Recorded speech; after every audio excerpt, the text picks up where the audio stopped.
Sejam todos muito bem-vindos a mais uma transmissão do Instituto Vida para Todos.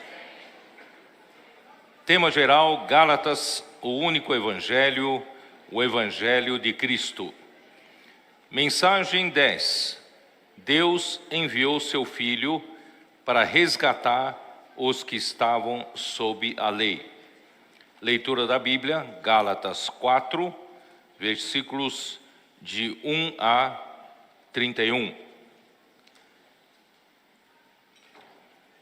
Na mensagem passada, nós terminamos em Gálatas capítulo 3, versículos de 23 em diante até o final, que nos fala que antes que viesse a fé, estávamos sob a tutela da lei e nela encerrados para essa fé que de futuro haveria de revelar-se, de maneira que a lei nos serviu de aio para conduzir a Cristo, a fim de que fôssemos justificados por fé.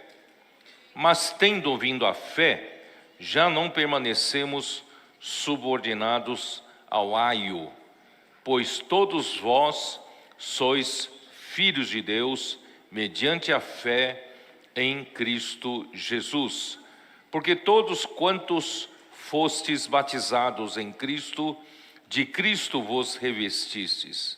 De Sarte não pode haver judeu, nem grego, nem escravo, nem liberto, nem homem, nem mulher, porque todos vós sois um em Cristo Jesus. E se sois de Cristo, também sois descendentes de Abraão e herdeiros segundo a promessa. E por que é tão importante a questão da justificação, né? Que nenhum homem é justificado pela lei. No entanto, Cristo veio para que fôssemos justificados por fé. Por que a justificação é tão importante para nós? Porque sem atender às exigências da lei de Deus, da justiça de Deus, não tem como Deus dar a sua vida ao homem. Portanto, essa questão de justificação é vital e é crucial. Se nós não atendemos à justiça de Deus, Deus não pode nos dar vida, ainda que Ele queira. Por isso, a lei não é capaz de nos justificar. Apenas, irmãos, quando veio Cristo, pela sua morte e ressurreição, Ele atendeu todas as exigências da justiça de Deus. Por isso, irmãos, Ele nos trouxe a bênção de Abraão, que é o Espírito prometido, e por meio desse Espírito, Deus consegue hoje nos dar a sua vida. Por isso é tão importante a questão de justificação. A justificação vem pela fé. E quando nós ainda estávamos, antes da vinda de Cristo, eu estou falando com relação ao povo de Israel, ao povo judeu. Antes que viesse a fé, antes que viesse Cristo, eles estavam todos sendo guardados sob um tutor. E esse tutor é a lei. E esse tutor é o aio, que fala no versículo 24. E o aio significa um cuidador de crianças. Enquanto a criança é de menor de idade, eles tinham um cuidador, um tutor, né, para cuidar da criança enquanto ela é de menor de idade. No entanto, quando veio a fé, versículo 25, mas tendo vindo a fé, já não permanecemos debaixo ou subordinados ao aio. Então, graças a Deus, enquanto Cristo não não havia chegado, o povo de Israel estava debaixo da tutela da lei. Mas em vindo Cristo, chegou a dispensação da fé. Aqueles que crerem em Cristo, aqueles que se identificarem com a morte e ressurreição de Cristo, aqueles que se unirem a tudo que aconteceu com Cristo para atender à justiça de Deus, irmãos, foram emancipados. Saíram da posição de escravos para a posição de filhos. Por isso aqui diz, versículo 26, pois todos vós sois filhos de Deus mediante a fé em Cristo Jesus. E no versículo 29, e se sois de Cristo, também sois descendentes de Abraão e herdeiros segundo a promessa. A promessa chega até nós com o objetivo final de nós nos tornarmos não apenas filhos, mas ainda filhos herdeiros, para juntamente com Cristo nós herdarmos, sermos herdeiros do mundo, como Deus havia prometido a Abraão. Isso nós conhecemos em Romanos capítulo 4. Romanos capítulo 4, versículos 13 e 14. Não foi por intermédio da lei que a Abraão ou a sua descendência coube a promessa de ser herdeiro do mundo, e sim mediante a justiça da fé. Pois se os da lei é que são os herdeiros, anula-se a fé e cancela-se a promessa, Então Deus, enquanto os da lei representam os que ainda eram menores de idade, nós podemos continuar aqui, capítulo 4, versículo 1.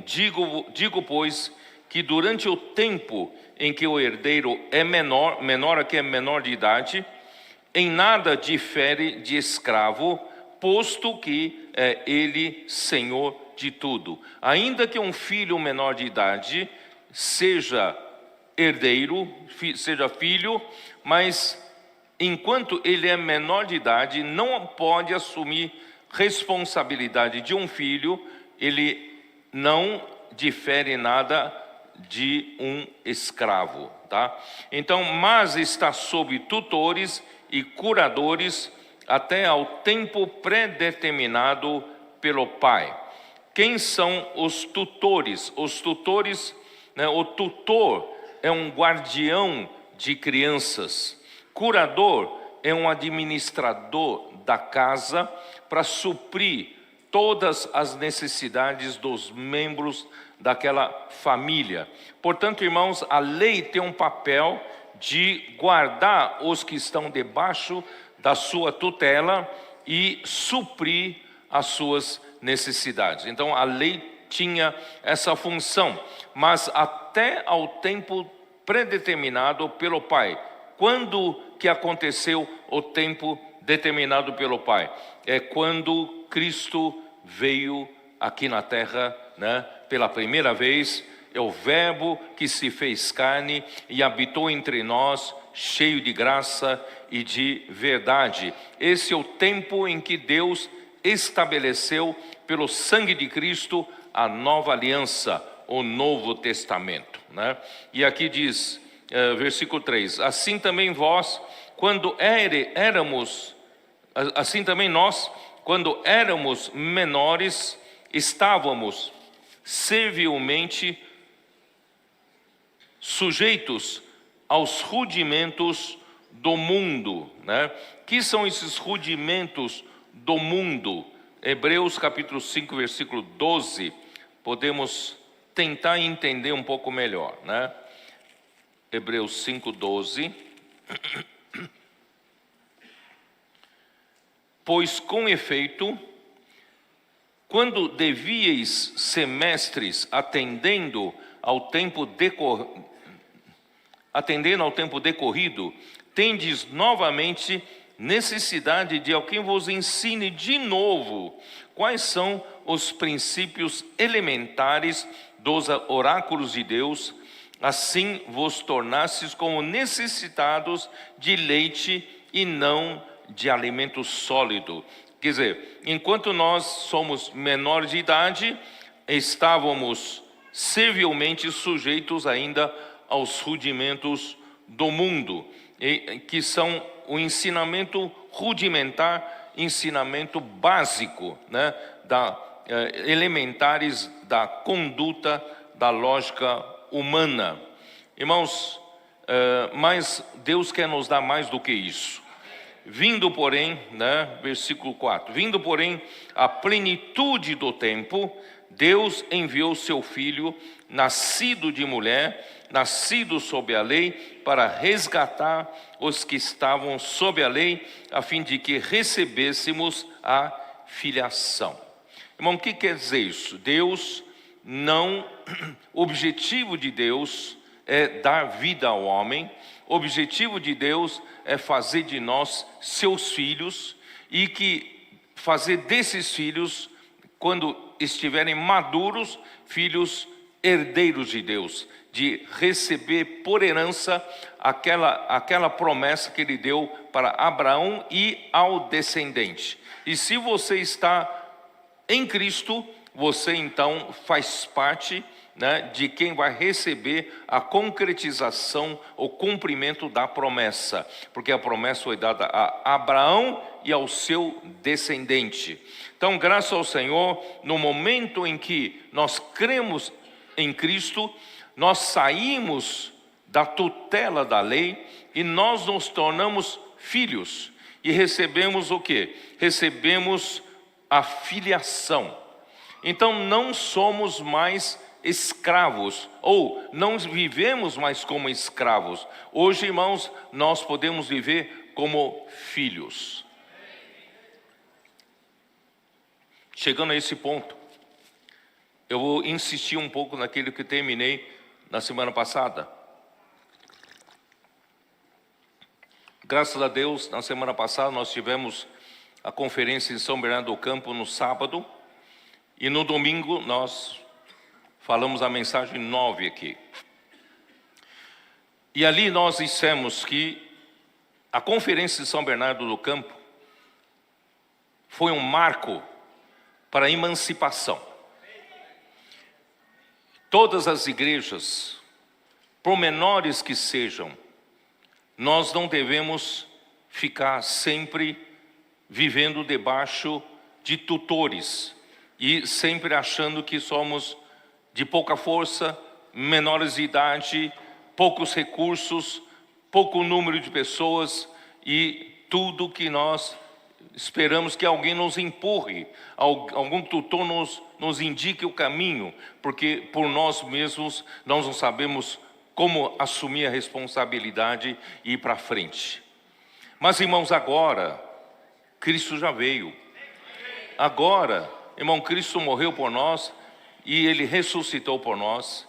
E hoje, irmãos, nós temos o quê? Nós temos a bênção de Abraão, nós temos o Espírito prometido, e nós temos a palavra.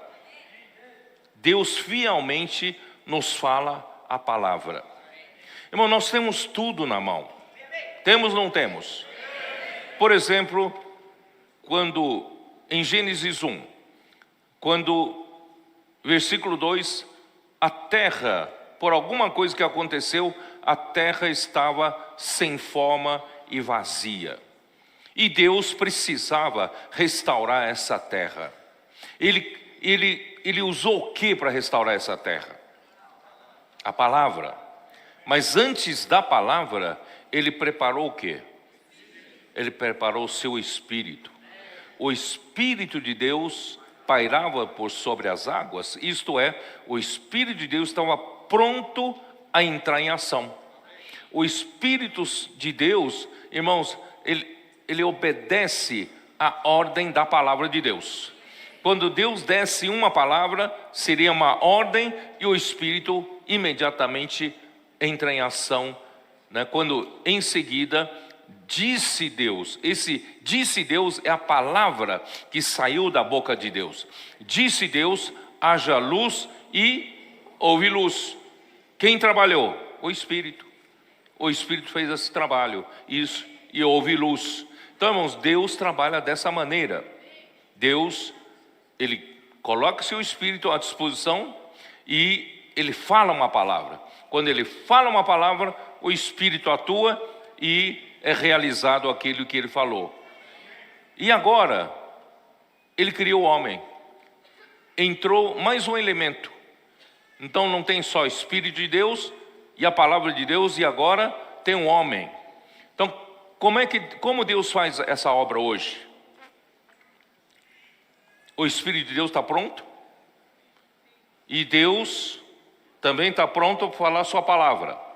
E quando Deus fala a sua palavra, Ele precisa do quê?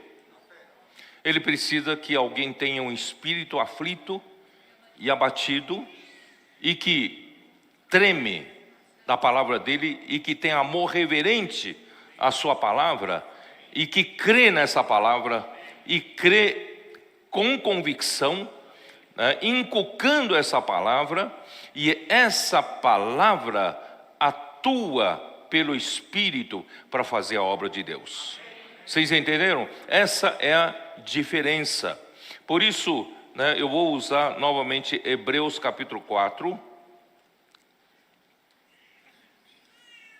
Hebreus capítulo 4, versículo 1 e 2. Temamos, portanto, que sendo-nos deixada a promessa de entrar no descanso de Deus, suceda parecer que algum de vós tenha falhado. Por quê? Porque também a nós foram anunciadas as boas novas, como se deu com eles. Mas a palavra que ouviram não lhes aproveitou, visto não ter sido acompanhada pela fé naqueles que a ouviram. Quer dizer, Deus manda o seu Espírito, está pronto para operar milagres, e Deus deu uma palavra. Só que os que receberam a palavra, né, não ouviram a palavra com fé, não acompanhou a palavra com fé. Então essa palavra não lhes aproveitou, essa palavra não houve nenhum efeito neles, isto é, o Espírito não operou neles. Do contrário, para os Tessalonicenses não aconteceu exatamente o contrário. 1 Tessalonicenses 2:13. Vocês se lembram desse versículo?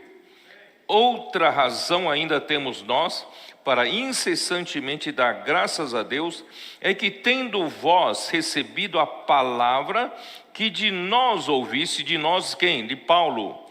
De nós ouvisses que é de Deus, acolhesses não como palavra de homens, e sim como em verdade é a palavra de Deus, a qual com efeito está operando em vós, operando eficazmente em vós os que credes. E quem que faz operação? É o Espírito, né? Então, quando você recebe, acolhe a palavra que vem, né, dos apóstolos, e você acolhe como palavra de Deus e não como palavra de homens, essa palavra opera eficazmente em quem crê. Se você não crê, a palavra não opera, mas se você crê, a palavra opera, tá? Então esse é o princípio de Deus trabalhar. Então, hoje nós chegamos da etapa, uma nova fase. Nessa nova fase é a fase da emancipação. Não estamos mais debaixo de uma tutela, um tutor. Só fazemos as coisas quando o tutor, né, nos indica, nos fala, né, faça isso, faça aquilo, ou dá um empurrãozinho, aí que eu faço, e quando ele retira a pressão de mim, eu retrocedo. Irmãos, essa foi a nossa vida cristã e a nossa vida igreja de outrora, talvez. Não é? Irmãos, agora mudou de figura. Daqui para frente, irmãos, todas as igrejas precisam aprender que nós fomos emancipados. Não precisamos mais ficar esperando alguém nos empurrar. Por quê? Irmãos, nós temos o quê? Todas as igrejas têm o quê? Tem a palavra. Todas as igrejas têm acesso à palavra. Nós temos um grupo de pessoas que nos servem. Assim que termina uma mensagem, imediatamente no domingo à noite ainda, nós já temos a imersão, o folheto da imersão pronto para segunda-feira. E logo depois sai para a semana toda. E nós temos uma equipe grande, não sei se vocês sabem, uma equipe grande para preparar, né? Claro que tem uma equipe que já está preparando o alimento diário. Nós temos uma equipe grande preparando o grito de guerra. E grito de guerra não é fácil de preparar, né? Tem que rimar, e a palavra tem que ter o sentido da palavra da semana. Não pode ser palavra qualquer, não era só uma poesia por ser bonita, não. Ela tem que transmitir fielmente a palavra, então não é fácil. Então, graças a Deus, nós temos tantas pessoas que nos preparam. Nós temos o IVPT, né, que transmite essas mensagens e tem na sua, né, tem as postagens, e você pode assistir, ouvir, hora que você quiser. Em outras palavras, nós temos a palavra à nossa disposição. Isso é igual para todas as igrejas. E se nós entendemos que não é a capacidade do homem que faz a obra de Deus, que é a palavra que faz a obra de Deus, portanto, não depende de você ser mais capaz ou menos capaz. Basta que você acolha a palavra, creia na palavra e permita que a palavra, pelo Espírito, faça a sua obra e faça os seus milagres. Alguma coisa vai acontecer na sua igreja. Acredita ou não acredita? Então, irmãos, todas as igrejas podem ser emancipadas. Por um lado, eu disse ontem na live, individualmente, também, irmãos. Você vai dizer, eu não nasci com aquele irmão realmente ele é espiritual, ele é capaz. Eu não. Não. Pedro nos fala em 2 Pedro que todos nós recebemos uma fé igualmente preciosa. O potencial que eu tenho é o potencial que você tem. Todos nós recebemos a mesma quantidade, mesma terra, né, em igual valor. Só depende de eu trabalhar em cima dessa terra para fazer essa terra produzir, né, para o Senhor. Então, irmãos, individualmente falando, todos nós temos o mesmo potencial. E também em termos de igreja, nós também temos o mesmo potencial. Todos nós temos a palavra, né? E o que difere uma igreja da outra, quem sabe, são as ferramentas. Mas eu também tenho meio de buscar essas ferramentas. Então, graças a Deus, o Senhor deu para a igreja a energia dos adolescentes. É tão importante, nossos adolescentes, a casa de adolescentes tem nos trazido muita vida e muita energia. Só que essa energia toda tem que ter uma liderança para cuidar deles, que são nossos capitães. E agora nós precisamos dos intendentes, com a sua maturidade, para tornar essa energia toda funcional. Essa energia toda trabalhe para Deus, de uma maneira de acordo com a palavra de Deus, na direção que a palavra de Deus dá. Então nós temos o TCI, tropas, capitães e intendentes. Temos essa ferramenta. Nós temos essa ferramenta o quê? Nós temos como operar através dessa ferramenta o vem e vê. Nós temos, através dessa ferramenta, a igreja pode operar o quê? Missão família, central de acolhimento. A igreja tem as mulheres conectadas, os homens de oração, né, para cuidar das pessoas, para nós incluirmos mais pessoas. Irmão, nós temos muitas ferramentas. Nós temos a imersão, o folheto da imersão, nós temos grito de guerra, nós temos o Expolivro, que graças a Deus acho que ainda está em São José do Rio Preto, né? Está terminando São José do Rio Preto e vai para Birigui, não é isso? Vai para Birigui, fazendo milagres lá, né? E, irmãos, nós temos, que mais nós temos? Hein? Nós temos o SEAP, nós temos os missionários, né, espalhados por toda a terra. Irmão, nós temos tudo na mão. Então, o que difere talvez uma igreja ou outra é a ferramenta. Mas nós podemos também pedir ajuda uns aos outros, certo? Nós podemos dizer, nós estamos precisando de comportores. E nós queremos abrir casas de adolescentes, né? E, irmãos, nós temos tudo na mão, é só uma questão da gente ter ousadia e pedir para o Senhor e sair fora da caixa e fazer a coisa acontecerem. Quantas igrejas que não tinha um adolescente, o Senhor fez milagre e apareceram adolescentes? Eu vou chamar o Zé Roberto aqui, Zé Roberto de Bebedouro, vem cá. Bebedouro era uma igreja coitadinha. Amém? Não se ofenda, tá? Não, tranquilo. Tamo junto. Né? Uma igreja que só tinha, né, poucos irmãos e só 2 pouco mais atuantes e poucos se reuniam, não conseguiam se reunir. E eles queriam, alguma coisa tem que acontecer aqui. O Zé Roberto começou, né, com outro irmão, começaram a ficar preocupados. Nós temos que fazer alguma coisa acontecer. Adolescente não temos, jovem não temos. Como é que a gente faz? Agora ele vai contar para mim, né, para vocês, resumidamente, para mostrar para vocês como nós podemos emancipar uma igreja, né, uma igreja pequena, né, no começo. Amém. Amém, irmãos. Sou de Bebedouro, né, Zé Roberto. E a nossa experiência é bem assim, né? A gente tinha uma igreja com 10 irmãos, cerca de 10 irmãos, né? E uma reunião fraca, devagar, não tinha mais condição. Nós chegamos num ponto que, assim, ou a gente faz alguma coisa, ou a gente vai morrer. E aí o irmão está falando, né, a palavra pela fé está falando sobre casa adolescente. Encontrei com o irmão na padaria, que na reunião já nem encontrava mais.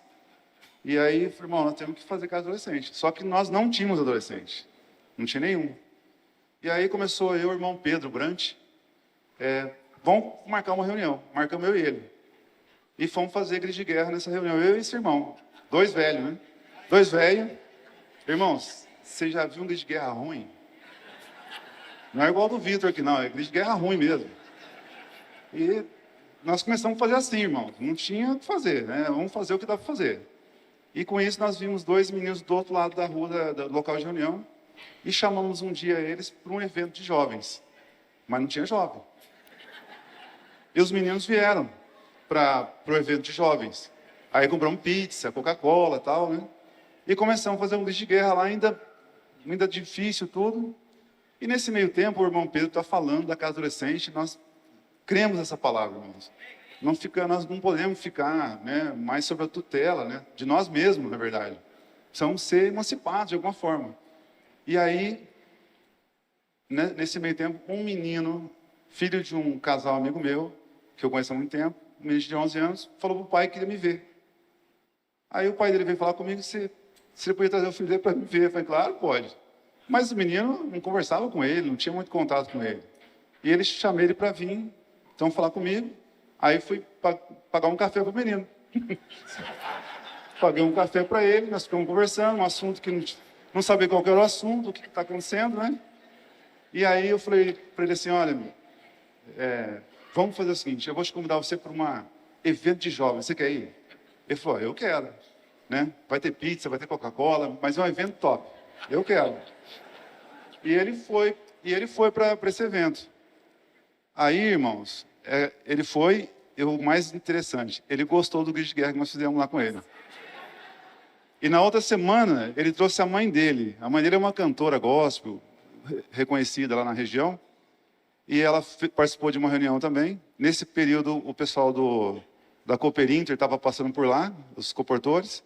Aí chamei esse comportor e falei assim, vocês precisam ir para essa reunião, para nos ajudar lá. Eles fizemos, então, o novo de guerra com os comportores, ficou mais interessante. E a mãe aí eu perguntei para a mãe dele, né, o que ela achou da reunião. Ela falou assim, achei maravilhosa, principalmente o grito de guerra, porque fala da palavra. Né? E começou assim, irmãos. Aí esse menino, na próxima reunião, já trouxe mais 4 com ele. E na outra trouxe mais 7.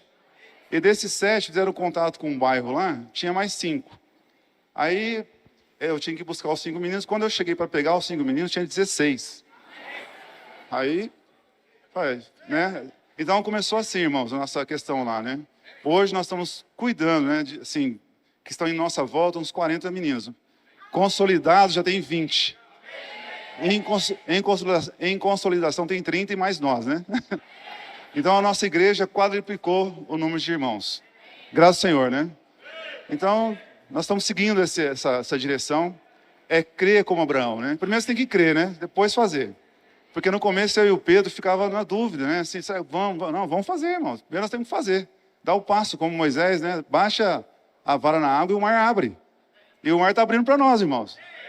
Agora, eu não faço nada, irmão, a gente não faz nada, só tem que buscar, levar, trazer, comprar refrigerante, comprar comida, tal, é isso aí. Amém.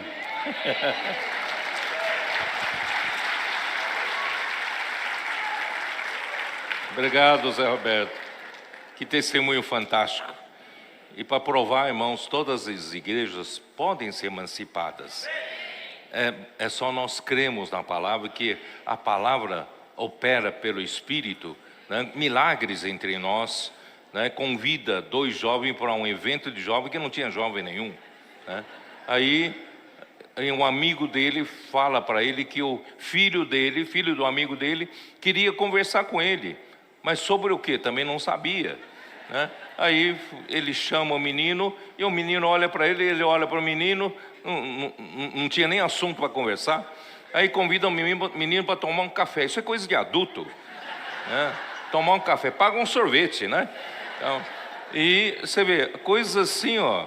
E o Senhor fazendo milagres. E hoje estão cuidando 40 pessoas, né? 40 pessoas. Mas isso é um milagre. Na verdade, esse final de semana, ó, só para vocês saberem, irmãos, esse final de semana estão aqui conosco agora 32 irmãos da região de Ribeirão Preto, né? Ribeirão Preto, a região, irmão, ficou, acho que muitos deles nunca vieram para cá, né?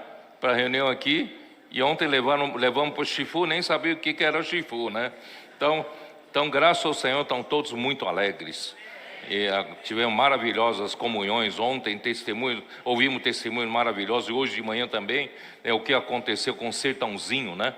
Sertãozinho, né?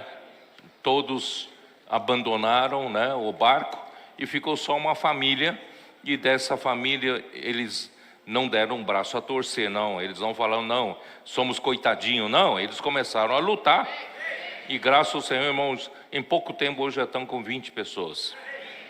Eu morro, como é que é? Morro Agudo, né? Morro Agudo também, não é isso? Em milagres e milagres, na prática da palavra, em pouco tempo tem o quê? 30, 40 pessoas ali reunindo. Quer dizer, 50, né? 50. Então, são coisas, sabe, são exemplos de que, irmãos, hoje não precisamos ficar, sabe, se a gente continuar precisando de tutor, nós vamos passar mais 5 anos com o mesmo número de pessoas e não vamos sair do lugar, não é isso? Vamos reagir pela fé.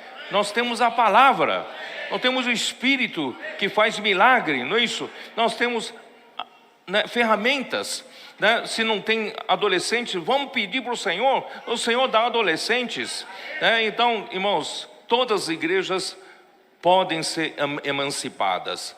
Imagina só, irmãos, o poder, a força que as igrejas vão ter quando todas as igrejas, né, deixar o Espírito operar esses milagres em todas as nossas cidades. Irmão, imagina o que o Senhor não pode fazer.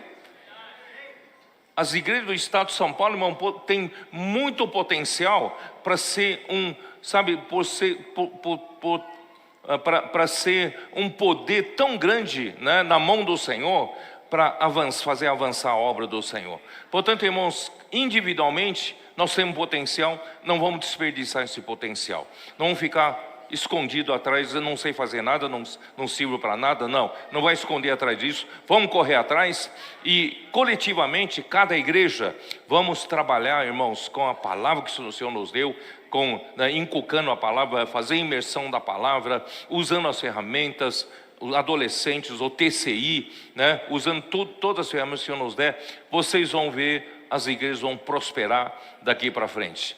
Não vamos ficar contentes em cada cidade, nós temos apenas 2 famílias, 3 famílias, que o Senhor possa fazer prosperar todas as igrejas aqui do estado de São Paulo e também em toda a terra, né, o Senhor pode nos abençoar.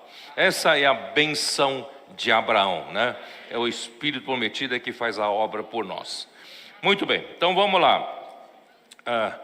Esse é o meu encargo principal, de, né, realmente entendermos que não precisamos ficar, sujeito aos rudimentos do mundo, nas coisas básicas, faça isso, não faça aquilo, manter uma reunião, não é isso? Manter uma reunião convencional, tradicional, que não sai do lugar. Então, graças ao Senhor, vamos dar para o Senhor uma igreja ativa, dinâmica, né, que faz as coisas acontecerem. Amém. Então vamos lá, estou no versículo 4. Vindo, porém, a plenitude do tempo, Deus enviou o seu Filho, nascido de mulher, nascido sob a lei. Irmãos, graças a Deus que Cristo ele veio nascido de mulher. Único homem que nasceu só da mulher. E todos nós aqui nascemos do homem e mulher, certo?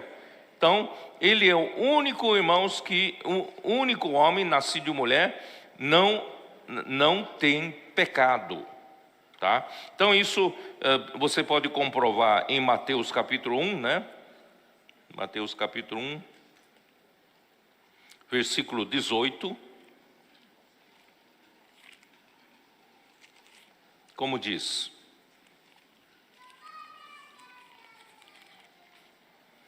ora, o nascimento de Jesus Cristo foi assim, estando Maria, sua mãe, desposada com José, sem que tivessem antes coabitado, achou-se grávida pelo Espírito Santo. Então Jesus é o único homem que é nascido só da mulher, tá? E versículo 20, enquanto ponderava José, né, nessas coisas, e um anjo do Senhor apareceu dizendo: José, filho de Davi, não temas receber Maria, tua mulher, porque o que nela foi gerado é do Espírito Santo. Ela dará à luz um filho e lhe porás o nome de Jesus, porque ele salvará o seu povo dos pecados deles. Portanto, Jesus era um único homem, né, da humanidade que não tem pecado, porque ele nasceu da mulher e achou-se grávida, a mulher achou-se grávida pelo Espírito Santo. E isso confirma Romanos capítulo 8, versículo 3, que eu tenho usado muito, né?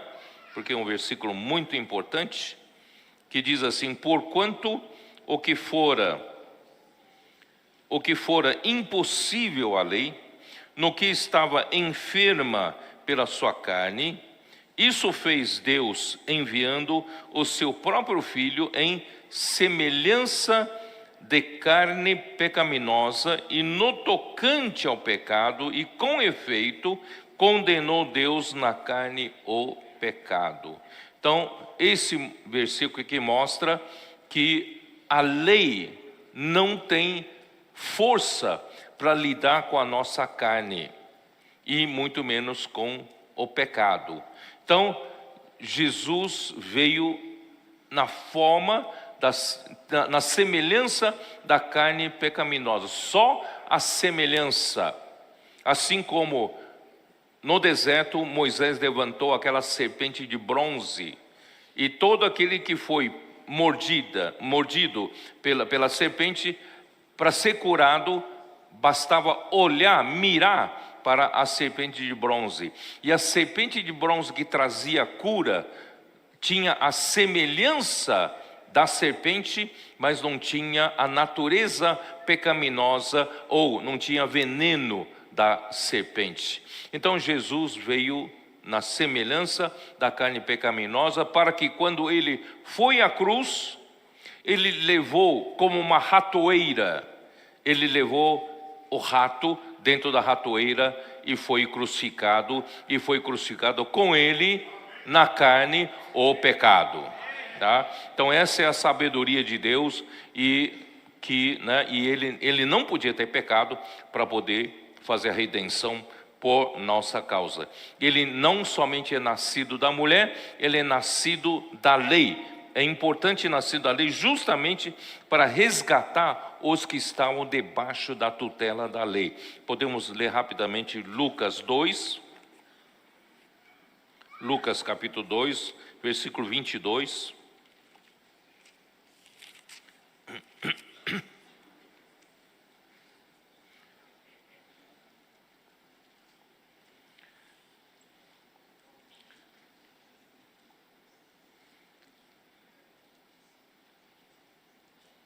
É isso, né? Passados os dias da purificação deles, segundo a lei de Moisés, levaram-no a Jerusalém para o apresentarem ao Senhor, conforme o que está escrito na lei do Senhor: todo o primogênito ao Senhor será consagrado, e para oferecer um sacrifício, segundo o que está escrito na referida lei, um par de rolas ou 2 pombinhos, né?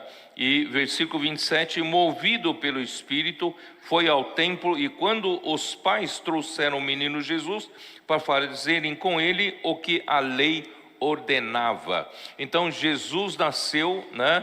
E foi apresentado mediante todos os ritos da lei, os preceitos da lei. Então Jesus, ele nasceu na lei, justamente para resgatar os que estavam debaixo da lei como escravos, a fim de que? Para que recebessem a filiação, para poder desfrutar das bênçãos dos filhos de Deus, tá? Vamos voltar lá para Gálatas 4, né, versículo, onde estamos? Versículo 5, para resgatar os que estavam sob a lei, a fim de que recebêssemos a filiação. Por que nós não usamos a palavra adoção de filhos? Porque a tradução dessa palavra é muito difícil em grego, é huiotesia. Huios é filho, e principalmente filho mais maduro.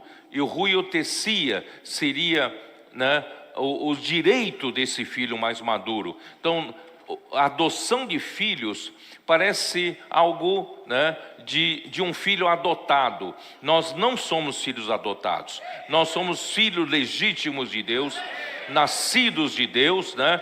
E então esse huiotesia é o que? É o direito de um filho, né, para herdar, um filho herdeiro. Então nós preferimos a tradução dessa palavra para filiação, né, uma filiação. Então, para resgatar os que estavam sob a lei, a fim de que recebêssemos a filiação, e porque vós sois filhos, enviou Deus ao nosso coração o Espírito de seu Filho, que clama: Abba, Pai. De sorte que já não és escravo, porém filho, e sendo filho também herdeiro por Deus. Então, primeiro Deus nos dá o título de filho, ou a realidade de filho, e no fim, o objetivo dele é nos levar para sermos herdeiros. Ele quer que nós sejamos seus herdeiros. Esse é o motivo, tá? Então vamos lá. Os que são de Cristo tornaram-se filhos de Deus, não somente de direito, mas também de fato. Porque quando nós cremos em Jesus, fomos regenerados pelo Espírito. Vocês se lembram em João 3, quando Jesus disse para Nicodemos? Vamos lá? João 3. O que Jesus disse para Nicodemos? O que é nascido da carne é carne, e o que é nascido do Espírito é o Espírito. Por isso ele diz: não te importe, não te admires de eu te dizer, importa-vos nascer de novo. É nascer do alto, é nascer do Espírito. Então, graças a Deus, irmão, nós nascemos de fato, né, do Espírito. E não só isso, nós, Romanos capítulo 8, versículo 16,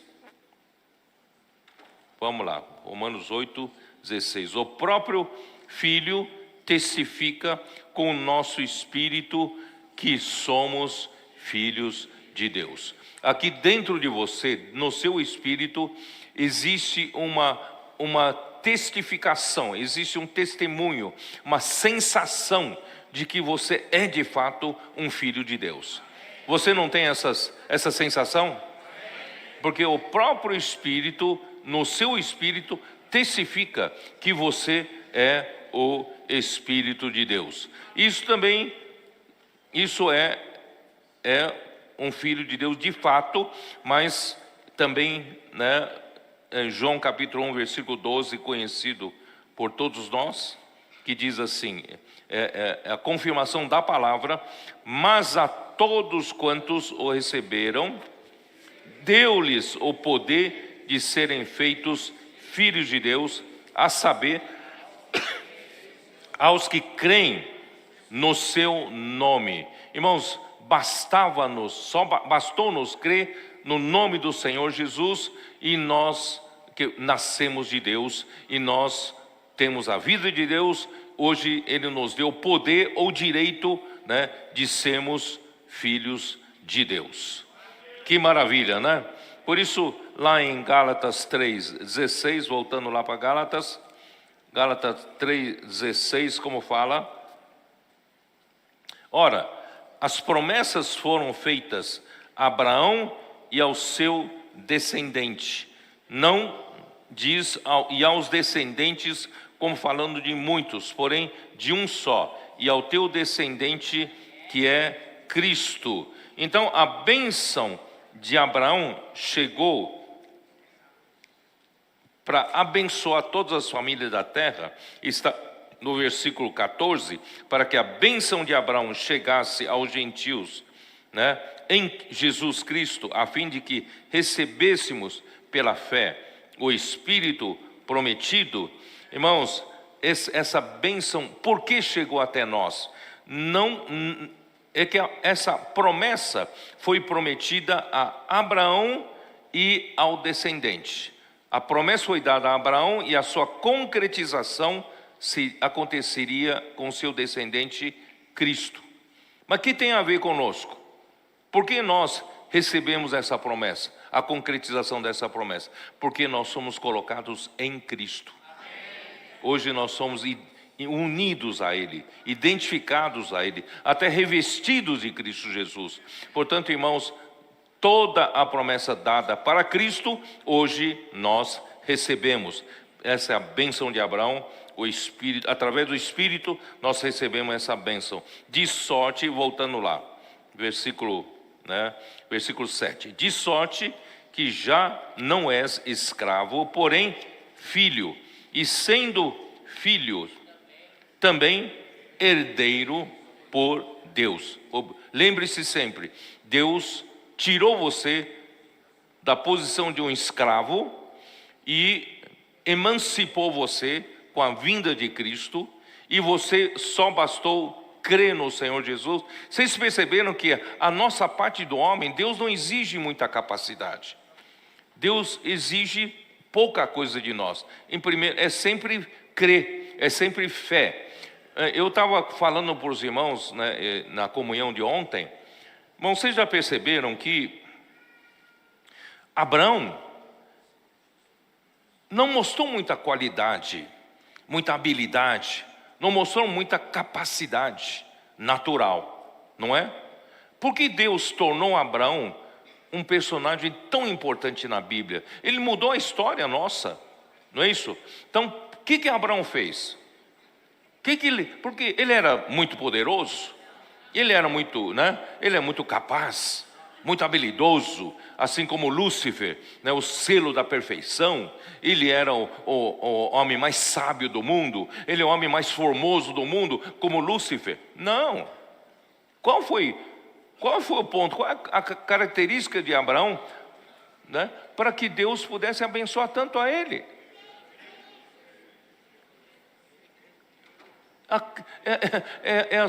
A sua fé com tanta simplicidade. Então eu estava dizendo ontem para os irmãos, que eu mostrei um pouco do histórico, desde Gênesis 6, mostrei um pouco, eu não tenho tempo aqui para falar muito sobre isso, desde Gênesis 6, né? Quando houve aquela confusão de Gênesis 6, trouxe à terra muita confusão, muita violência, né? E a maldade do homem havia se espalhado, então Deus teve que mandar dilúvio, tá, para a terra. Só que houve o contato dos anjos de Deus com as filhas dos homens. E esse contato dos seres angelicais, dos anjos caídos, né, com os homens em Gênesis 6, fez com que a humanidade conhecesse que, existe uma categoria de seres criados por Deus que tem poder maior do que nós, maior do que o homem, né? Então, depois da saída de Noé da arca, 175 anos depois, surge o Nimrod. Nimrod então diz para aquela geração pós-dilúvio, a geração pós-dilúvio, e vivia no temor, com medo de Deus. Se nós desagradarmos a Deus, Deus vai mandar outro dilúvio, né? Pode mandar outro castigo grande. Então vivia atemorizado, era uma geração atemorizada, né, com o castigo de Deus. Aí surge o Nimrod e diz: não precisam temer a Deus, nós vamos declarar independência a Deus, o homem consegue cuidar de si mesmo. Por isso, irmãos, que ele começou a fundar cidades, vocês sabem, né? Porque naquele tempo o homem não vivia em cidades. Então, por que começou a criar cidades? Porque em cidade o homem vai dar todas as condições para quem se sujeita a viver na sua cidade. 3 itens principais que são o sustento que o homem precisa para viver, sobreviver, a alegria, que é entretenimento para o homem poder, todo homem precisa de prazer, precisa de alegria para viver, e a segurança que o homem mais precisa para não ser morto, né?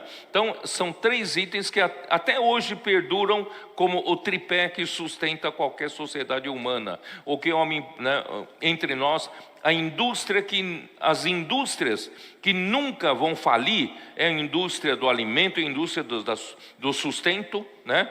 E a indústria de entretenimento também nunca vai falir, porque o homem precisa de entretenimento, vai desde, né, parques, né, até mesmo vícios, vinhos, drogas, né? E o último ponto é a segurança, né?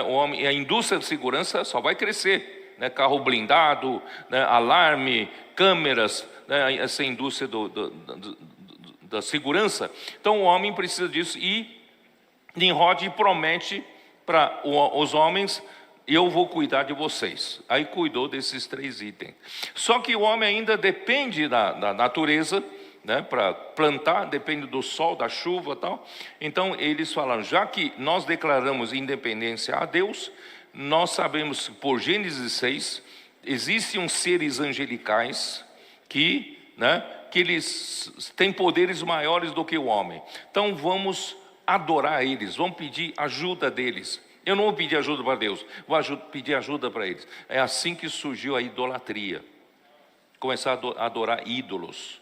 Deus da alegria, vão adorar Deus da agricultura, Deus do amor, Deus disso, Deus daquilo. Irmãos, surgiu a idolatria dessa forma. E a idolatria passou para todas as nações eram pagãs na época de Abraão. E parece até que o pai de Abraão estava envolvido com questão de ídolos. Irmãos, imagina, no meio daquela situação entorpecida já, ninguém mais buscava o verdadeiro Deus, porque Nimrod já cortou a relação do homem com Deus. E eu vou fazer minha inferência. Abraão então vivia naquela sociedade, inconformado. Não é possível. Tem um Deus criador, o verdadeiro Deus, que criou todas essas coisas, que mantém todas essas coisas. Não é possível. Ele deve estar sustentando todas essas coisas. E eu vejo para a minha direita e para a minha esquerda todo mundo adorando ídolos. Eu quero esse Deus. Onde está o Deus verdadeiro? Vocês entenderam? Então, por esse coração de busca a Deus verdadeiro, irmãos, eu acredito, que aí Deus apareceu a ele. E quando Deus apareceu a ele, irmãos, ele confiou totalmente. Quando Deus disse: Abraão, sai da tua terra, da tua parentela e da casa dos seus pais, vai para uma terra que te mostrarei, ele saiu. Por quê? Porque ele confiava, ele é o único Deus verdadeiro, ele sabe o melhor para mim. Sabe, então, Abraão creu em Deus, isso lhe foi imputado para a justiça. Irmão, o que Deus requer do homem é só crer na sua palavra. Deus não requer de você muita capacidade, você ser muito poderoso. Tanto é que Paulo, no começo de 1 Coríntios, fala: Deus ele não escolheu muitos poderosos desse século. Ele não escolheu muito sábio desse século. Antes dele escolher as coisas loucas, as coisas as desprezadas, para envergonhar as que são. Irmãos, Deus não exige tanto de nós. Tanto é que, irmãos, claro que se você puder ter instrução melhor, superior, claro, ótimo. Mas se você não teve chance de ter instruções superiores, igualmente a fé é para você. Deus nunca elitizou a fé, A fé é para todos. Então, Deus não exige muito a nossa capacidade. Irmãos, tão somente a gente tem um espírito correto, humilde, como para mim, Abraão teve esse espírito. E aí ele creu em Deus, como Deus o verdadeiro. Ninguém mais cria. Todos adoravam esses ídolos, mas ele estava inconformado. E Deus então apareceu a ele. E ele partiu conforme as palavras de Deus. Então, para crer tem que ter a palavra. Deus tem que aparecer a você e falar com você, irmãos, é aí que gera fé. A palavra é que gera fé, e quando você crê, a palavra acontece. E as coisas acontecem. Então, é assim que funciona. Então, os ídolos, que os Gálatas eram... Vamos voltar lá. Ó Senhor Jesus. Versículo 8. Outrora, porém não conhecendo a Deus... Aqui Paulo já está... Você sabe que de versículo 1 até 7, de certa forma, ele estava se dirigindo aos judeus que passaram pela experiência da tutela da lei. E Jesus Cristo veio e lhes deu a filiação. Mas no versículo 8, ele começa a falar dos gentios, dos Gálatas que eram gentios. Aqui diz: outrora, porém, não conhecendo a Deus, servíeis a deuses que por natureza não o são. Vocês serviam a ídolos. Mas agora que conheceis a Deus, ou antes sendo conhecidos por Deus, como estáis voltando outra vez aos rudimentos fracos e pobres, aos quais de novo quereis ainda escravizar-vos? Né? Então, irmãos, os ídolos por natureza não são deuses, né? Não são deuses.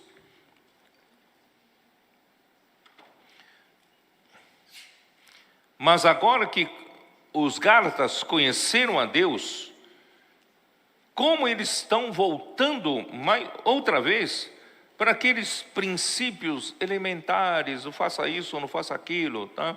E escravizados por por essas coisas de novo, porque no paganismo também tem essas coisas rudimentares, né? Na verdade, todas as religiões, até as mais rudimentares, pregam, né, em fazer o bem, tem a sua moralidade. Não, mas o que Deus quer de nós não é só isso, né? O plano de Deus é muito superior a isso, né? Então, querem guardar dias, aqui fala guardar dias, guardais dias e meses e tempos e anos. Guardar dias o quê? Tem fazer dias especiais. O sábado é um dia especial, você não pode trabalhar, você não, quer dizer, passaram a voltar a guardar sábados, né? Meses, são meses, são meses como meses que tem a festa da Páscoa, a festa do Pentecostes, a festa dos tabernáculos, né? E também ano aqui, são anos sabáticos que os judeus guardavam. Então tem dias especiais, tem meses especiais, tem anos especiais. Irmãos, isso é muito típico da lei judaica, né? Que Deus é que impôs isso. E também as religiões pagãs têm isso. Não sei se vocês, né, vocês sabem, né, que nós somos um país, desculpe falar, país católico, né? E todo dia tem um dia de um santo, não é isso? De um santo. Irmão, isso é próprio de uma religião pagã, né? Uma religião pagã tem isso, tem dias especiais, períodos especiais, tal. Mas, irmãos, para nós, irmãos, todos os dias é viver no sábado, todos os dias viver né, com o Senhor do sábado. Para nós, irmão, todo dia é viver em ressurreição, né? Para nós não tem essa diferença, né, dos dias especiais, né? Por isso é tudo bobagem. Natal, né? E, ó Senhor Jesus, todo dia nós vivemos Cristo, né? Romanos 14, versículo 5.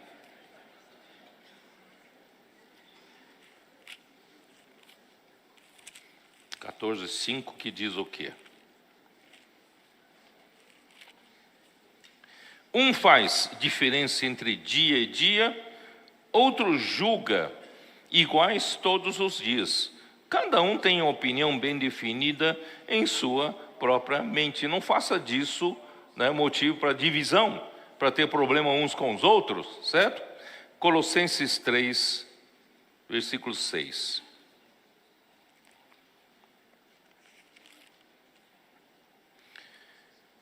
Por essas coisas é que vem a ira de Deus, né? Acho que é muita coisa para ler. Deixa eu me ver aqui, ó.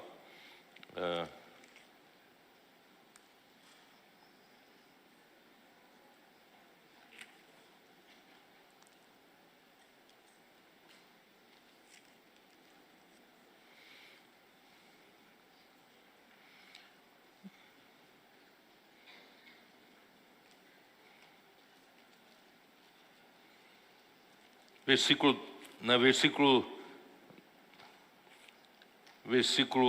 16 diz assim: habite ricamente em vós a palavra de Cristo, Instruí-vos e aconselhai-vos mutuamente em toda sabedoria, louvando a Deus com salmos, hinos e cânticos espirituais, com gratidão em nosso coração. E tudo o que fizerdes, seja em palavra ou em ação, fazei-o em nome do Senhor Jesus, dando por ele graças a Deus e Pai. Então não precisamos ficar, fazer diferenciação no dia, do mês, tal. E para nós, irmão, todos os dias, para nós vivemos, pela palavra de Deus, inculcando a palavra de Deus. É o que nós estamos fazendo através de imersão na palavra, E em meio, irmãos, a tantas lutas, Paulo pregou evangelho a eles, e eles receberam a Cristo pela graça, mas agora parecia que todo o seu trabalho estava se perdendo. Por isso que Paulo fala aqui em Gálatas 4, versículo 11: receio de vós, tenha eu trabalhado em vão para convosco. Parecia que agora eles queriam voltar novamente a se escravizar às regras religiosas judaicas. Versículo 12 agora: sede, onde estou? Sede qual eu sou, pois também eu sou como vós. Irmãos, assim como vos suplico, em nada me ofendestes. Quer dizer, parecia que os Gálatas pensando, será que Paulo está tendo alguma coisa pessoal conosco?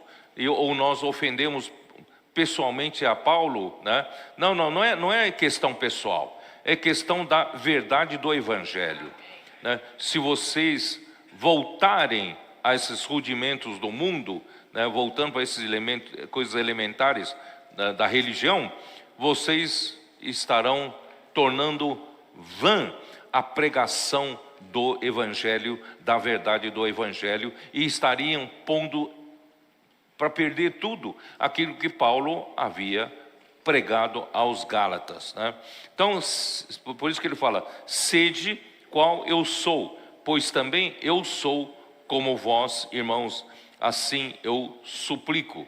Por quê? Irmão, Paulo, ele queria dizer, eu passei por tudo isso, eu era extremamente zeloso das tradições dos meus pais, porém Deus, Gálatas 1, Gálatas 1, versículo 14, ele puxa o seu currículo e ele diz: e na minha nação, quanto ao judaísmo, é isso, Quanto ao judaísmo, avantajava-me a muitos da minha idade, sendo extremamente zeloso das tradições de meus pais. Quando, porém, ao que me separou antes de eu nascer e me chamou pela sua graça, aprouve revelar seu Filho em mim, para que eu o pregasse entre os gentios, sem detença, não consultei carne e sangue. Quer dizer, Paulo estava enfronhado, ele estava envolvido até o pescoço no judaísmo. Ele era extremamente zeloso do judaísmo e também na tradição dos seus pais. Irmãos, a tradição, só para vocês saberem, a tradição dos fariseus são o quê? Vem da tradição dos mestres da lei, dos rabinos. Eles vão aplicando a lei de acordo com as situações que aconteciam entre o povo, da mesma forma como o nosso STF, Suprema Corte, como é que é? Supremo Tribunal Federal, que seria a última instância de uma corte de justiça, não é isso? Então, a Suprema Corte definia como então se aplica a Constituição. Não é assim que funciona? Tem a Constituição, mas nós precisamos saber como aplica a Constituição. Essa Constituição, de certa forma, é uma letra morta, e você então precisa saber como aplicar em diversas situações. Por que o povo de Israel precisava de um STF, de uma Suprema Corte, para aplicar a lei de Deus. Isso, no meio dos fariseus, se tornou a chamada Torá oral ou Talmud. E depois de algum tempo passaram a registrar, tá? Então, que são as jurisprudências das aplicações da lei feitos pelos rabinos, da Suprema Corte. Mas, irmãos, aí eu fico pensando, mas por que existe isso? Por que existem essas tradições? Por que, né, é feito disso? Irmão, tudo isso é porque, irmãos, eles rejeitaram o falar vivo de Deus. Eles rejeitaram os profetas. Como se aplica a lei, a Constituição de Deus? Como se aplica a Constituição de Deus? Em cada situação particular, irmãos, é Deus quem aplica. É ou não é? Deus, né? Deus deu a lei, os mandamentos e a lei. Mas depois disso, para o povo andar no deserto, não precisou da voz do Senhor por meio de Moisés? Mas a lei já foi dada. Então, se dependesse só da lei dada, do mandamento, e não saber aplicar, irmãos, aí vira essas jurisprudências. O homem então, né, reúne a Suprema Corte para decidir como aplica isso, como aplica naquilo. Irmãos, não, nós somos um povo de Deus. É Deus quem define como aplica. É Deus quem nos dá direção. Então, por isso que em Números capítulo 9, o povo marchava, né, de acordo com o mandado de Deus, de acordo com a boca de Deus que vem através de Moisés, né? Eles marchavam, levantavam acampamento e também eles como é que é? Eles paravam ali, acampavam-se também de acordo com a palavra viva de Deus. E quando você não tem mais a palavra viva de Deus, aí o homem tem que reunir como aplicar a Constituição. Aí então vem essa tradição. E no tempo de Jesus, Jesus falou assim: vocês seguem as tradições, porque acusaram que os discípulos de Jesus não lavavam as mãos para comer, segundo as tradições, né? E Jesus falou: vocês usam as tradições para ir contra a lei. Então, isso tudo, né, é uma palavra parentética, para vocês entenderem por que as tradições dos fariseus. E Paulo era zeloso pelas tradições dos seus pais, tá? Ó Senhor Jesus. Então, Paulo era extremamente zeloso das tradições. Os Gálatas receberam a graça da sua pregação, né? 1 Coríntios 9,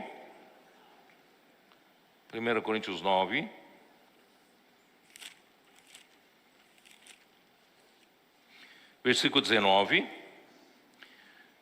porque sendo livre de todos, fiz-me escravo de todos, a fim de ganhar o maior número possível. 23: tudo faço por causa do Evangelho, com o fim de me tornar cooperador com ele. Por que eu estou lendo esses versículos? Porque ele diz o quê? Ele diz: sejam como eu sou, não é isso? Sede qual eu sou, como também eu sou como vós. Quer dizer, eu me fiz como vocês para ganhar vocês, e vocês agora sejam como eu sou. Não caia na escravidão da lei, né? Viva como eu vivo, livre, né? Libertados da lei, tá? E vós sabeis que vos preguei o Evangelho a primeira vez por causa de uma enfermidade física. E posto que a minha enfermidade na carne vos foi uma tentação, contudo não me revelastes desprezo nem desgosto, antes me recebesse como anjo de Deus, como o próprio Cristo Jesus. Que é feito, pois, da vossa exultação? Pois vos dou testemunho de que, se possível fora, teríeis arrancado os próprios olhos, né, para mos dar. Isso, irmão, isso aconteceu na primeira viagem de Paulo, quando ele foi com Barnabé, visitou Antioquia da Pisídia, né, visitou Icônio, Listra e Derbe, e ele pregou o evangelho, ele debaixo de uma enfermidade muito grave. E possivelmente essa enfermidade é alguma enfermidade nos olhos, na vista, tá? Então por isso que ele diz: se possível fora, teríeis arrancado os próprios olhos para mos dar. Vocês queriam doar os seus olhos para que eu fosse curado daquela enfermidade grave. E a minha enfermidade era tão grave e devia ser uma coisa muito feia, né? Vocês teriam todos os motivos para se escandalizarem e não receber a palavra que vinha da minha parte. Pelo contrário, vocês me trataram como anjo. E vocês receberam a palavra e vocês foram salvos pela graça, né? Aí então agora Paulo pergunta assim: que é feito então? Que é feito dessa alegria que vocês estavam na primeira viagem? E de repente vocês se tornaram o quê? Meus inimigos? Versículo 16: tornei-me porventura vosso inimigo por dizer-vos a verdade? Se eu,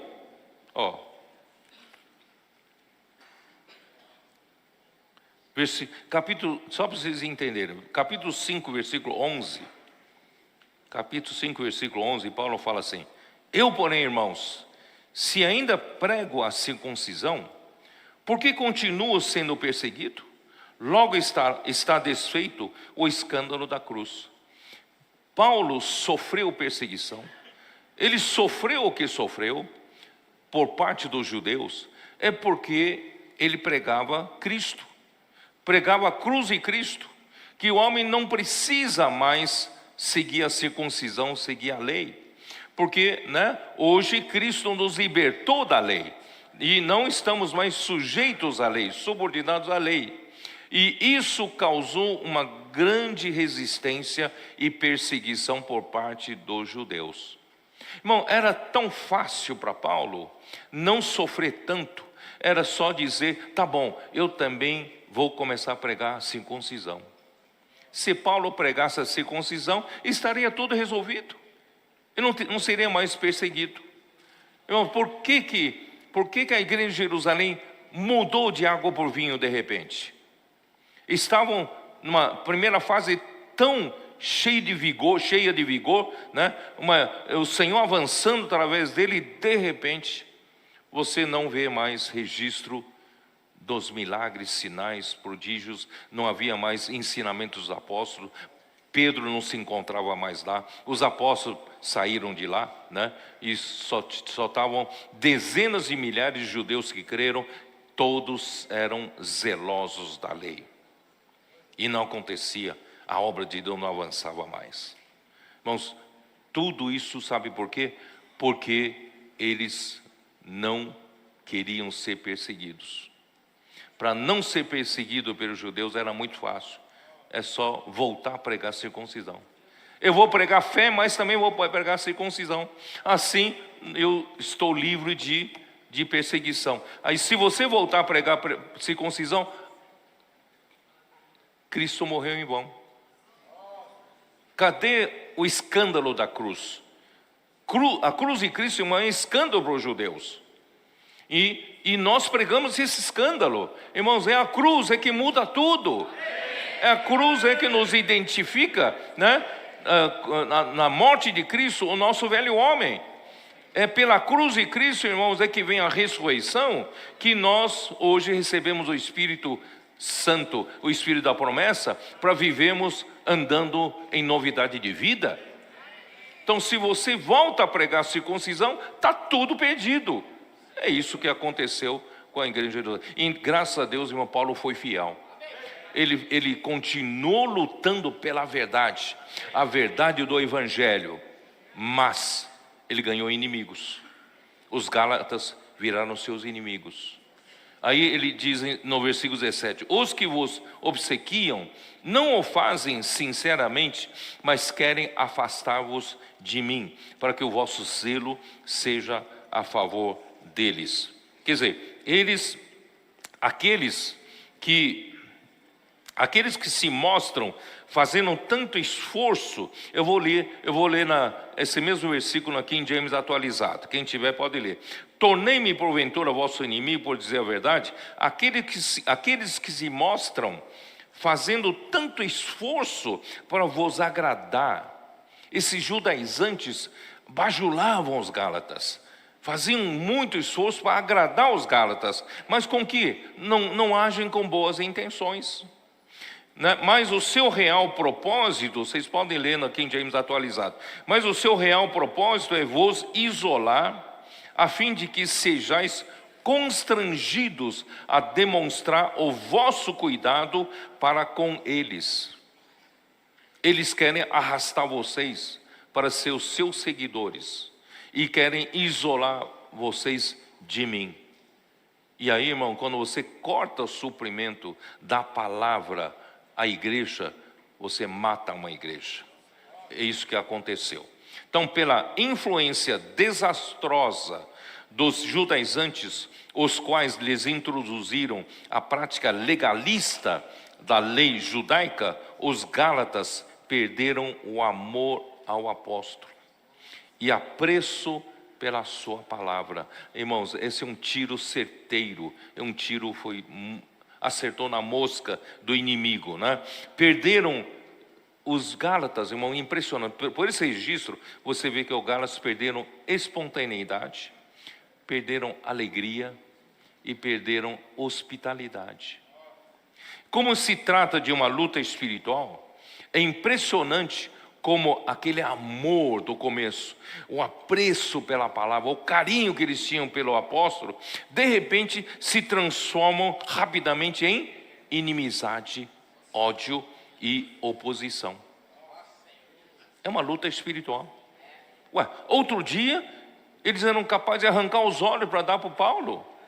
E passam alguns anos depois, Paulo virou opositor dele, eles viram opositor de Paulo, né? Irmãos, como isso acontece? Irmão, entre nós também, nós temos essa experiência, não é isso? Então, de repente, tanto ódio, de repente, tanta perseguição, tanta mentira, né? Tanta calúnia, para que tudo isso? Por quê? Porque é uma luta espiritual, né? O inimigo não quer que, né, a obra de Deus avance. Então, irmãos, da mesma forma como Paulo, ele falou em Atos 20, eu vou voltar a ler isso, né? Atos 20, Paulo disse exatamente a mesma coisa, né? Versículo 29 e 30.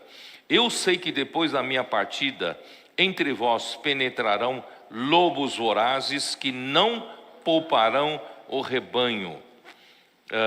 E que dentre vós mesmos se levantarão homens falando coisas pervertidas para arrastar os discípulos atrás deles. Quer dizer, essas pessoas fazem todo esforço para isolar o povo, a igreja do apóstolo, para quê? Qual é o intuito deles? É arrastar os discípulos atrás de si, ganhar mais seguidores. E falam mal do apóstolo e para arrastar os discípulos atrás de si. E para isso ele tem que falar coisas pervertidas. Não é a verdade do evangelho, né? Então, irmãos, Paulo, ele foi muito fiel à verdade do evangelho. Por que eu estou usando esse termo? Esse termo está em Gálatas 2, versículo 5, aos quais nem ainda por uma hora nos submetemos para que a verdade do evangelho permanecesse entre vós. Se Paulo cedesse um palmo, talvez a verdade do evangelho não estaria mais entre os gálatas e talvez não esteja mais entre nós. Graças a perseverança de Paulo, né? Paulo insistiu em permanecer firme. Ainda no capítulo 2 de Gálatas, versículo 14, quando porém vi que eles não procediam corretamente segundo a verdade do evangelho. Quer dizer, Paulo, sabe, teve ousadia até de falar com Cefas, com Pedro, quando Pedro não agia corretamente. Isso tudo para preservar a verdade do evangelho na igreja. Se ele cedesse isso, irmãos, nós estaríamos perdidos. Da mesma forma, irmãos, todos os ataques que nós sofremos nos anos passados, irmãos, foi, né, tanto é que apontaram o dedo para o meu nariz, dizendo: Pedro, você está insistindo muito sobre a palavra profética. Você está se exaltando a si mesmo, né? Isso, irmãos, se eu cedesse aquele momento, irmãos, nós estaríamos em outro rumo. Mas graças a Deus, irmãos, nessas horas nós temos que permanecer fiéis à verdade do evangelho, mesmo diante de tantas pressões, né? Paulo não cedeu, né? Ele tanto é que, irmãos, ele foi, e no fim a morte dele também teve tudo a ver com essas pressões todas. Ele viveu, né, depois que ele foi em Jerusalém na sua terceira viagem, ele foi preso, né, pela acusação dos judeus. Ele ficou tanto tempo, né, 2 anos em Cesareia, ficou alguns anos preso em Roma, e foi solto e voltou de novo, e no fim foi martirizado. A vida dele foi uma vida de sofrimentos, de perseguição, mas tudo isso para preservar a verdade do evangelho, né? Então Paulo foi muito fiel à verdade do evangelho, mesmo percebendo a mudança na atitude dos Gálatas. Ele não se tornou diplomático. Ele continuou sendo fiel, né? Ele foi incisivo e não diplomático com eles. Ele não foi diplomático. Imagina só, ele fala assim: ó Gálatas insensatos, né? Não foi diplomático, né? Admiro-me que estejais passando tão depressa, né, daquele, né, que estava ir para outro evangelho. Quer dizer, então ele não usou de diplomacia, mas ele foi muito claro, né, para que a verdade do evangelho permanecesse entre eles, e a sua atitude provocou inimizade por parte de alguns deles. Irmãos, versículo 18, vamos continuar. Versículo 18, que diz o quê? É bom ser sempre zeloso pelo bem, não apenas quando estou presente convosco, né? Isso quer dizer o quê? Paulo quis dizer que o zelo deles não seja meramente por afinidade, por amizade, sabe? Paulo veio aqui, pregou a primeira vez conosco. Não, mas coitadinho do Paulo, eu concordo com os judaizantes, mas não vamos maltratar ele. Irmãos, Paulo não quer isso, né? Não seja meramente por uma afinidade que sente por eles, mas seja por causa da verdade do evangelho. Vocês entenderam? Eles não querem que os Gálatas sejam zelosos por ele por uma amizade pessoal. Mas por outro lado, irmãos, ter zelo por uma pessoa pode ser somente pela amizade ou meramente pelos favores que ela pode conceder para atender seu determinado interesse pessoal ou pela sua ambição, né? Então você se associa a ele por uma ambição pessoal. Então Paulo falou: eu não quero esse tipo de coisa. Mas, no entanto, irmãos, qual é a nossa atitude correta para com uma pessoa como Paulo? Nós devemos ter zelo pela pessoa que luta com coração puro para preservar a verdade do evangelho entre nós, visando, né, que a verdade de Deus permaneça na igreja. Aí versículo 19 e 20: meus irmãos, por quem de novo sofro as dores de parto, até ser Cristo formado em vós. Pudera eu estar presente agora convosco e falar-vos em outro tom de voz, porque me vejo perplexo a vosso respeito. Irmãos, realmente para Paulo foi muito difícil. Eles são como seus filhos, né? pela pregação de Paulo, ele gerou, né, muitas igrejas, muitas pessoas. Isso nós podemos ver em 1 Coríntios 4, dá uma olhadinha rápida. 1 Coríntios 4, versículo 15.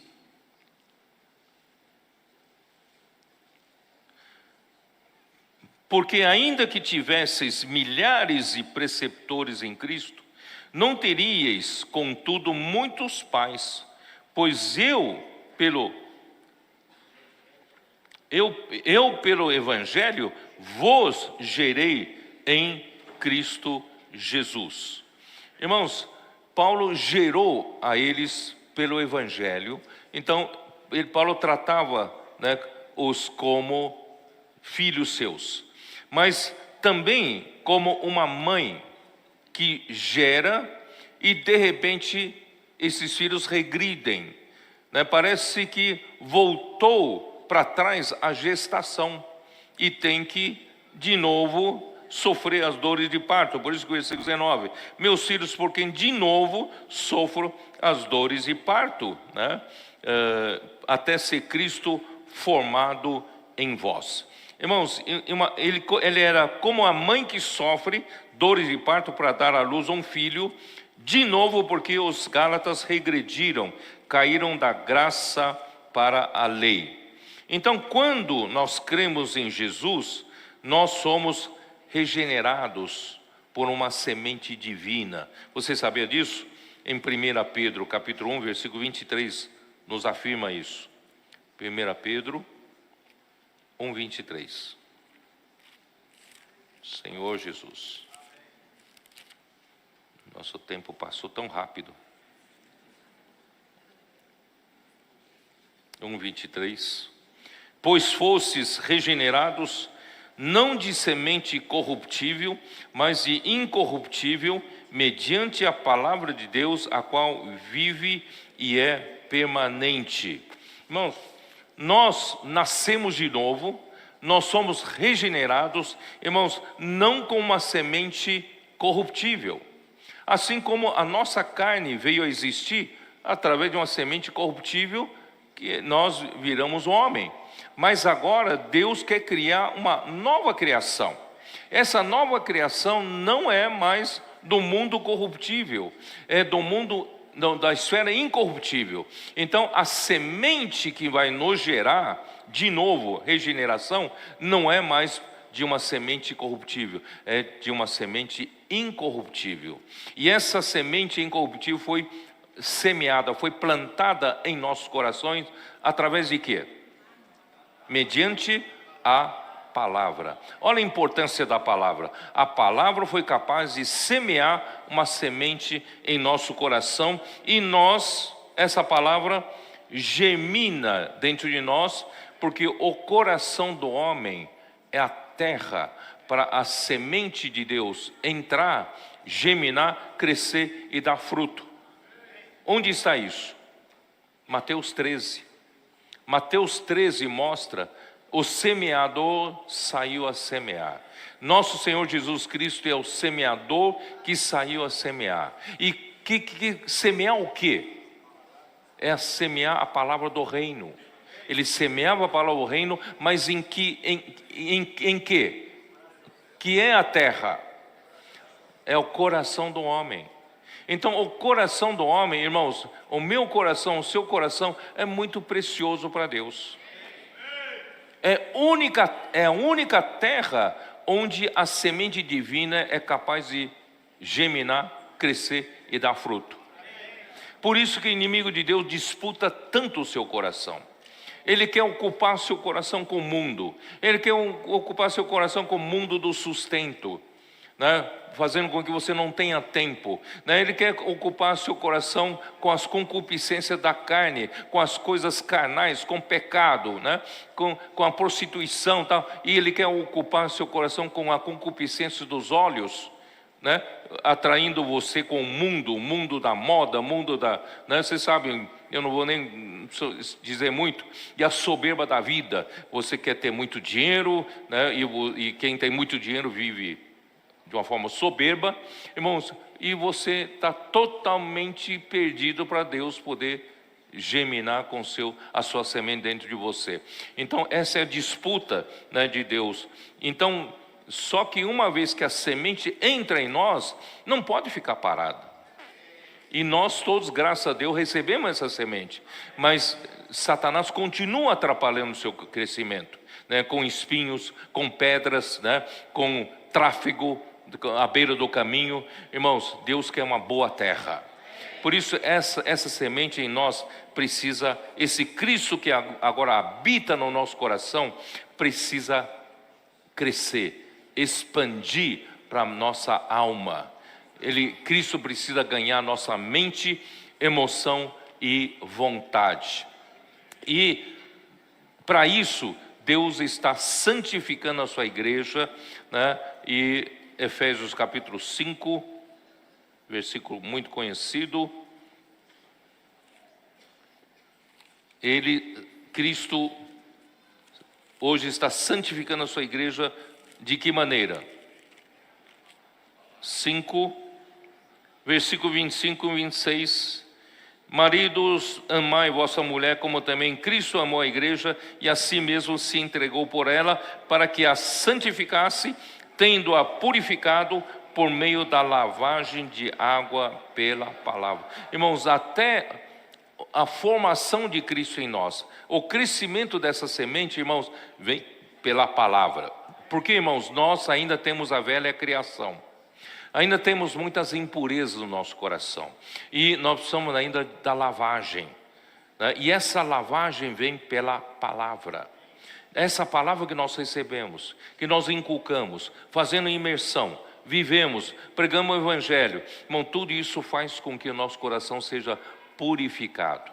E assim nós somos santificados. E aí no fim nós nos tornamos para apresentar a si mesmo uma igreja gloriosa, sem mácula, sem ruga, nem coisa semelhante, porém santa e sem defeito. É isso que Deus quer. Aí, irmãos, nós estaremos no período dos filhos herdeiros.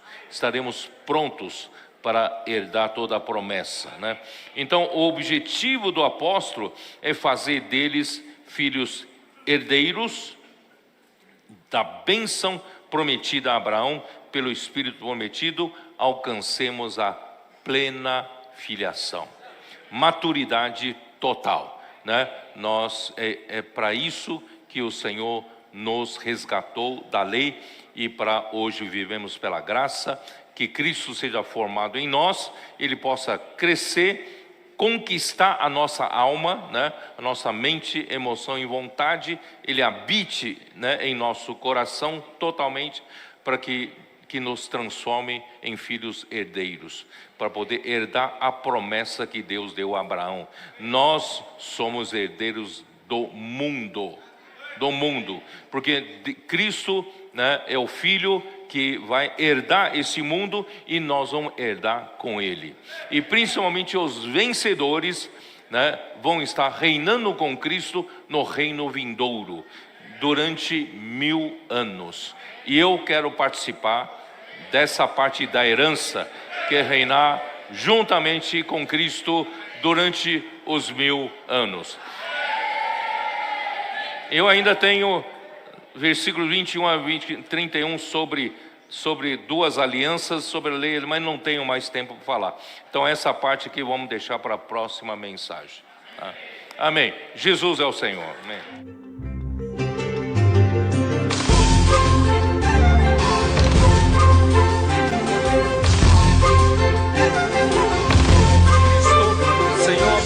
Para qualquer situação, Senhor, para levar o teu evangelho do reino, Senhor, em todos esses continentes. Por isso, Senhor, nós te pedimos para fortalecer a cada um deles, guarda a saúde deles, Senhor, guarda a saúde mental, a saúde física, a saúde espiritual.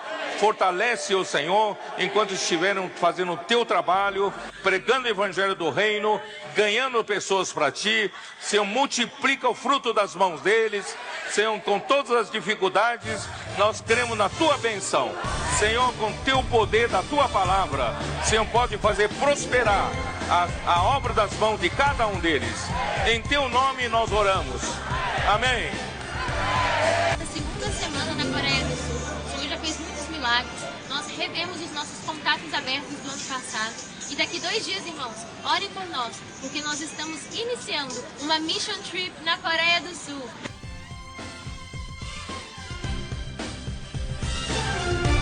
Vamos estar indo para Busan, né, passar pelas cidades interiores também aqui da Coreia do Sul, para abrir novas frentes, para abrir casas, para que realmente, né, o Evangelho possa ser consolidado nesse país. Como Abraão saiu da sua terra para um novo lugar, hoje nós estamos aqui para conquistar novas terras, para estabelecer o governo de Deus aqui na terra.